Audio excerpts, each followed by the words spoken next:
अंबरनाथच्या पालेगाव भागातील शेतकऱ्यांनी MIDCच्या भूसंपादनाला विरोध केला असून पालेगाव, फणशीपाडा आणि काकोळे गावातील शेतकरी आमरण उपोषणाला बसले आहेत.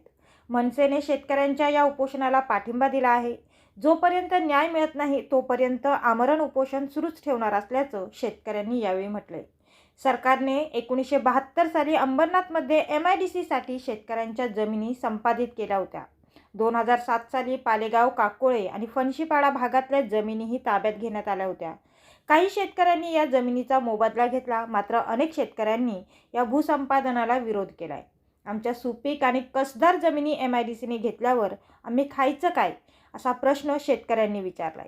MIDCने बळजबरीने भूसंपादन केल्याचा आरोप शेतकऱ्यांनी केला असून या विरोधात आता शेतकरी आमरण उपोषणाला बसलेत. न्याय मिळत नाही तोपर्यंत उपोषण सुरूच ठेवणार असल्याचेही शेतकऱ्यांनी सांगितले. आमची 1972 जमीन गेली. त्यावेळेला आम्हाला सांगितलं का तुमची मुलांना कामाला लावू. आम्हाला काही कामाला कोणी लावलं? माझं 55 वर्ष झाले ना आजपर्यंत आम्हाला कामाला पण लावले नाही. वरून दुसरी जमीन 1972ला जमीन, आता 2006ला जमीन घेतली. मग आम्हाला 1 गुंठा पण जमीन राहिली नाही. मग आम्ही 50 माणसं कुठं, आम्ही एवढी माणसं काय करणार? कुठं कोणाला नोकरी नाही, कोणाला चाकरी नाही. शेतकऱ्यांच्या संमतीशिवाय त्यांना कोणत्याही प्रकारे विश्वासात आणि विचारात न घेता MIDC प्रशासनाने सरकारी अधिकाऱ्यांना, प्रांत असतील, तहसीलदार असतील, माननीय जिल्हाधिकाऱ्यांपर्यंत त्या सर्वांना त्यांनी शेतकऱ्यांना गृहीत धरून हे भूसंपादन केलेलं आहे. त्याला 2006 पासून या शेतकऱ्यांचा तीव्र विरोध असताना त्या विरोधाला न जुमानता हे बळजबरीने आत्ता इथे एक कारखाना, रासायनिक कारखाना आणण्याचं षडयंत्र सुरू आहे.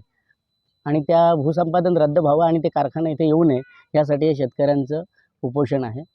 फणशीपाडा या काकोले या गावातले पाले या गावातले लोक ज्यांच्या जमिनी MIDCमध्ये एक्वायर झालेल्या आहेत, त्यांना त्यांचा न्याय मिळत नाही. याच्यासाठी महाराष्ट्र नवनिर्माण सेनेचा त्यांना जाहीर पाठिंबा आहे आणि त्यांना कुठेही कसलीही गरज लागली तरी राजसाहेबांच्या वतीने मी शब्द देतो, तिथे आम्ही ठामपणे उभे राहू.